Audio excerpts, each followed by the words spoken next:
பிளேஸில் கர்த்தருக்கு ஸ்தோத்திரம் உண்டாவதாக. மாலை வேலையில் கூட கொஞ்சமாக நம்ம சத்தியத்தை தியானிப்போம். வெளிப்படுத்தல் 3:20 ஆண்டவர் சொன்னார், ஓ நம்ம வாசப்படி வந்து கதவை தட்டுகிறேன் சொன்னார். அப்போது நம்ம வாசப்படி நின்று ஆண்டவர் சொன்னார், கதவை தட்டுறாரு. அவருக்கு செய் கொடுத்தா நம்ம கதவை திறந்தால் அதுக்குள்ளே வந்தவர் வாசம் பண்ணுவாங்க. அப்போ நான் நம்ம கூடவே இருப்பேன்றார். அது மாதிரி தான் சொல்லப்பட்டிருக்கிறது. சகே என்ன ஒரு ஆயக்காரன் கூட ஆண்டவர் செஞ்சுட்டான்.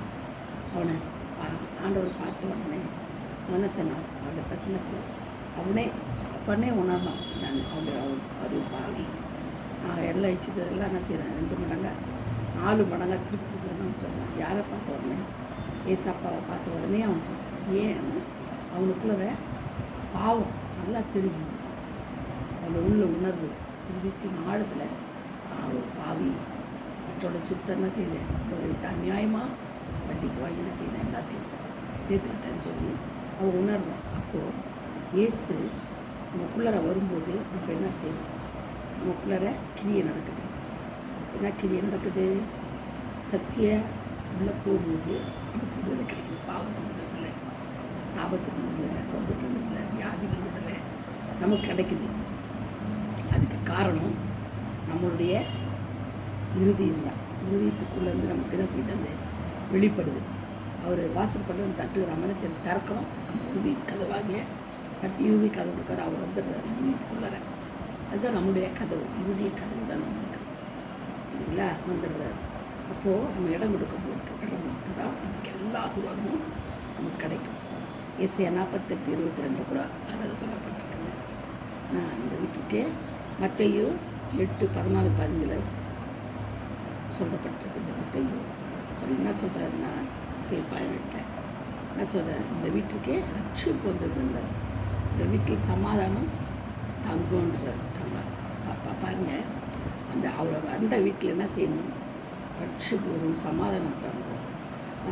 லூக்காவில் கூட சொல்லப்பட்டிருக்கு 8:51-52 சொல்லப்பட்டிருக்கு. கலாத்தியர் 1:4. நான் வசனம் உங்களுக்கு எதுக்கு சொல்கிறேன்னா, நமக்கு இந்த நமக்கு யூடியூப்லேயோ எதுலேயுமே நமக்கு டைம் கிடையாது. அதிக நேரம் ஜனங்க படிக்கவும் பாட்டாங்க. ஆனால் நம்ம வசனத்தை சொன்னோம்னா, அந்த வசனம் என்ன வசனம், நமக்கு என்ன அந்த வசனம் ஆண்டவர் பேசுகிறாருன்ட்டு அவங்க என்ன செய்வாங்க, பார்த்துக்கணும். அதுக்கு தான் அந்த வசனத்தை நம்ம கோட் பண்ணி காமிக்கிறது இல்லைங்களா. எல்லா மற்றெல்லாம் சொல்லலாம், வசனத்தை விளக்கையும் சொல்கிறதுக்கு நிறைய நேரம் தேவைப்படும். அது ஜனங்களுக்கும் பொறுமை இல்லை. நம்ம சொன்னால் அவங்களுக்கு புரியவும் புரியாது. ஆனால் அந்த வசனத்தை சொன்ன உடனே அவங்களே என்ன செய்வாங்க, அதை படித்து தெரிஞ்சுக்குவாங்க. அப்போ தான் அந்த இறுதியில் அவங்க புலப்படுவாங்க. கலாத்தியர் 1:4 கூட இயேசு தொட்ட உடனே வியாதி போச்சு பாருங்கள். லூக்காவில் 8:51-52 சொன்னேன் இல்லையா. அவர் என்ன செய்கிறாரு, இயேசு தொட்ட உடனே வியாதி போயிடுது. வீட்டில் சமாதானம் தருவேன்றாரு. சரிங்களா. இந்த வீட்டுக்கு ரட்சிப்பு வந்ததுன்னு சொல்கிறாரு. அப்போது இந்த சகேயுக்கு என்ன செய்கிறாரு, அவன் வீட்டுக்கு ரட்சிப்பு வந்ததுன்னு சொல்கிறாரு. ஏன்னா அவன் என்ன செய்கிறான், அவருக்கு வீட்டில் இடம் கொடுத்தான். நாளத்தனையாக ஜனங்களுக்கு அவனுக்கு கொடுத்துட்டான். அதே மாதிரி 1 பேதுரு 2:24 சொல்லப்பட்டது. மரண கட்டுகள் மாறியது, மரண போராட்டத்தை நீக்குகிறவர் யார்? இயேசு தான். சரிங்களா. அந்த மாதிரி நிறைய வசனங்கள் அதிகார 6 யவீரின் மகளை என்ன செய்கிறாரு, மரணப்படுக்கையில் இருந்தால் அவள் வீட்டுக்குள்ளே வந்து என்ன செய்கிறார், அவரை கூப்பிட்ட உடனே வீட்டுக்குள்ளே வாங்க என்று கூப்பிட்டா போதும். என்ன செய்கிறார், வந்துடுவார். உடனே என்ன செய்வார், நம்ம என்ன செய்ய, நம்ம கடமை கூப்பிடணும். அதே பாருங்க, யவீரின் மகளை தொட்டு உயிரோடு எழுப்பினார். தொடரார் மகளை தொட்டு என்ன செய்கிறார், உயிரோடு எழுப்புறார். அது 2வது பாருங்க, நம்மளுடைய தேவன் தம்மை சிலுவையில் ஒப்பு கொடுத்தார். அதை நம்முடைய பாவங்கள், நம்முடைய துக்கங்கள், வியாதிகள், மரணம், கண்ணிகள் எல்லாம் நம்மகிட்ட இருக்க எல்லா துர்குணங்களுக்காக அவர் என்ன செய்தார், நமக்காக மறிச்சார். மறிச்சு 3ஆம் நாள் உயிர்த்தெழுந்தார். நமக்காக பரிந்து பேசுகிறதா இருக்கிறார். மரணத்துக்கு பலியானார். தன்னையே பலியை ஒப்பு கொடுத்தார். எதுக்குன்னா பாவிகளை ரட்சிக்கவே கிறிஸ்திய உலகத்துக்கு வந்தார். கலாத்தியர் 3:13 என்ன சொல்லப்பட்டிருக்குன்னா, நம் பாவங்கள் தம் மீது என்ன செய்தார், ஏற்றுக்கொண்டார். இயேசு கிறிஸ்துவின் ரத்தம் சகல பாவங்களை நீக்கி நம்மை சுத்திகரிக்கும். பாருங்கள், அவனுடைய ரத்தம் கல்வாரி அவர் சிந்தப்பட்ட ரத்தம் ஒரு சொட்டு கூட உடம்புல கிடையாது. ஒரு சொட்டு இருக்கிற வரையிலும் அவர் ரத்தம் வந்து செய்தி சிலுவையில் சிந்திச்சு ஒரு சொட்டு இல்லாமல் ஒரு வீட்டில் கடைசியில் சில குத்தா அப்போ என்ன வருதாங்க தண்ணீரும் ரத்தமும் புறப்பட்டு வருது. கடைசி தண்ணி புறப்பட்டு வருது பாருங்க. அப்போது அவர்கிட்ட இருக்கிற மரண பரிவம் என்ன செய்தார்? தண்ணி அடையும் ரத்தத்தெல்லாம் சிந்தினார். யாருக்காக? நமக்காக, நம்முடைய பாவங்களுக்காக. அதனால சொல்லப்பட்டிருக்கிறது இயேசு கிறிஸ்து ரத்தம் சகல பாவங்களை இன்னைக்கு நம்மை சுத்திகரிக்கும், கட்டாயமாக சுத்திகரிக்கும். ஆமாம், இது ஒரு காரியமாக விசுவாசம் ஒரு காரியத்தை குறித்து நமக்கு இருக்கணும். நமக்கு இன்றைக்கே அற்புதம் செய்கிறவர் அவர் என்ன செய்கிறாரோ இன்றைக்கே நமக்கு அற்புதம் செய்கிறார். காரியத்தை குறித்து நம்ம அவர்கிட்ட கேட்டோம்னா அப்போவே அற்புதம் செய்வார். எப்போ விசுவாசத்தோடு கேட்கும்போது தான் விசுவாசிக்கிறவங்களுக்கு எல்லாம் கூடும். விசுவாசத்தால் தேவனுடைய மகிமையை காண்பார் இல்லையா? ஆண்டவர் நம்ம விசுவாசத்தோடு நம்ம ஒன்றை கேட்டோம்னா என்ன செய்கிறார்? நமக்கு அதை கொடுக்குறாரு. கட்டாயம் என்ன செய்கிறார்? அற்புதம் செய்கிறவராக இருக்கிறார். நம்ம மத்தியில் அற்புதம் செய்கிறவர் இயேசு ஒருவரே. கர்த்தர் தாம் இந்த வார்த்தைகளை ஆசீர்வதிப்பாராக. கேட்டு அவற்றிலிருந்து அற்புதங்கள் அதிசயங்கள் பெற்றுக்கொள்வாங்க. ஆமென். Praise the lord. Glory to Jesus. Praise the lord. கர்த்தருக்கு ஸ்தோத்திரம் உண்டாவதாக. மழை வேலையில் கூட கொஞ்சமாக நம்ம சத்தியத்தை தியானிப்போம். வெளிப்படுத்தல் 3:20 என்ன சொன்னார்? இப்போ நம்ம வாசப்படி வந்து கதவை தட்டுகிறேன் சொன்னார். அப்போது நம்ம வாசப்படி நின்று ஆண்டவர் என்ன செய்கிறார்? கதை தட்டுறாரு. அவருக்கு செய் கொடுத்தாங்கன்னா நம்ம கதவை திறந்தால் அதுக்குள்ளே வந்தவர் வாசம் பண்ணுவாங்க. அப்போ நான் நம்ம கூடவே இருப்பேன்றார். அது மாதிரி தான் நம்ம சொல்லப்பட்டிருக்கிறது. சகே என்ன ஒரு ஆயக்காரன் கூட ஆண்டவர்னு செஞ்சுட்டான். அவனை ஆண்டவர் பார்த்த உடனே அவன் என்ன சொன்னான்? அவருடைய பிரசனத்தில் அவனே உணர்ந்தான். நான் அவருடைய ஒரு பாவி நான் எல்லாம் வச்சுட்டு எல்லாம் என்ன செய்கிறேன்? 2 மடங்காக 4 மடங்காக திருப்பி கொடுக்குறேன்னு சொன்னான். யாரை பார்த்த உடனே? ஏசப்பாவை பார்த்த உடனே அவன் சொன்னான். ஏன்? அவனுக்குள்ள பாவம் நல்லா தெரியும். அவனோட உள்ள உணர்வு இருபத்தின் ஆழத்தில் ஒரு பாவி மற்றோட சுத்தம் என்ன செய்தேன்? அவளுக்கு அநியாயமாக வட்டிக்கு வாங்கி என்ன செய்தேன்? எல்லாத்தையும் சேர்த்துக்கிட்டேன்னு சொல்லி அவன் உணர்வான். அப்போது இயேசு நமக்குள்ளே வரும்போது நம்ம என்ன செய்யணும்? நமக்குள்ளே கிரியை நடக்குது. என்ன கிரியை நடக்குது? சத்திய உள்ளே போகும்போது நமக்கு விடுதலை கிடைக்குது. பாவத்தின் விடுதலை, சாபத்தின் விடுதலை, ரோகத்தின் விடுதலை, வியாதியின் விடுதலை நமக்கு கிடைக்குது. அதுக்கு காரணம் நம்மளுடைய இருதயம் தான். இருதயத்துக்குள்ளேருந்து நமக்கு என்ன செய்யுது? வெளிப்படுது.